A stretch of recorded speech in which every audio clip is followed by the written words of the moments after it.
गांव में रमेश नाम का व्यक्ति अपनी पत्नी के साथ रहता था।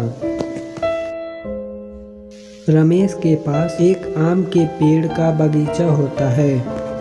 आम के सीजन में रमेश खूब आम बेचकर पैसे कमाता है। एक दिन रमेश ढेर सारे आम लेकर बाजार बेचने जा रहा था। रमेश बाजार पहुंच जाता है। आमों को देखकर वह बहुत आश्चर्य में पड़ जाता है और कहता है, मैं तो घर से इतने सारे आम लेकर आया था, पर इतना कम आम कैसे हो गया।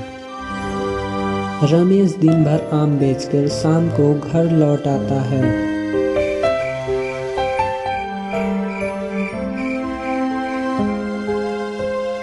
अगली सुबह फिर रमेश ढेर सारे आम लेकर बाजार बेचने जाता है।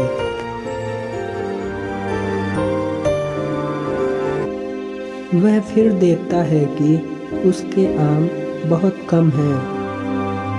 आजकल पता नहीं मेरे साथ क्या हो रहा है।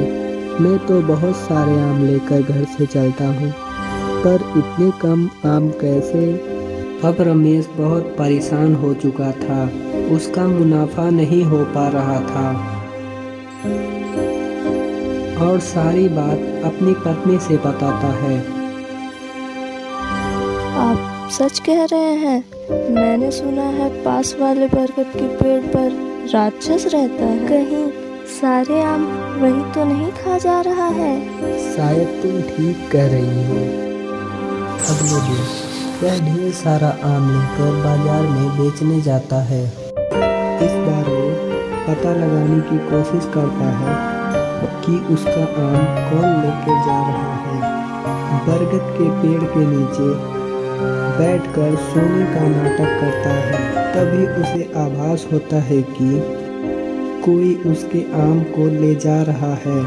रमेश राक्षस को देख लेता है और बहुत डर जाता है और जल्दी से घर की तरफ भागता है।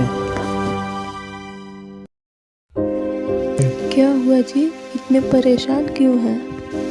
और तुम सही कह रही थी। वही राक्षस है जो हमारा आम लेकर चला जाता है। अब हम क्या करेंगे? उसकी पत्नी बहुत ही होशियार थी।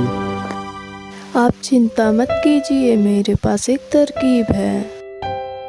अगले दिन बाजार में आम लेकर बेचने जाता है और उसने सारे खराब आम ऊपर रखे थे और अच्छे आम नीचे रखे थे। उसने ऐसा इसलिए किया था कि राक्षस को आम पसंद ना आए। जैसे ही वो पेड़ के पास पहुंचता है, राक्षस आके झट से उसका आम चुरा के चला जाता है। राक्षस आम खाने लगता है और कहता है, कितने गंदे आम हैं ये। इतने रसीले आम इतने गंदे कैसे हो गए। इतना कहकर राक्षस आम को फेंक देता है और रमेश मीठे ताजे आम बाजार में बेचकर घर लौट जाता है। ऐसे ही रमेश कुछ दिनों तक रोज ऐसे ही करता रहा।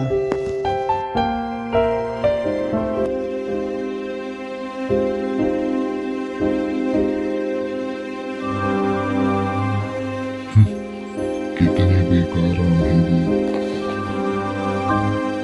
इस बार रमेश आम लेकर जा रहा था।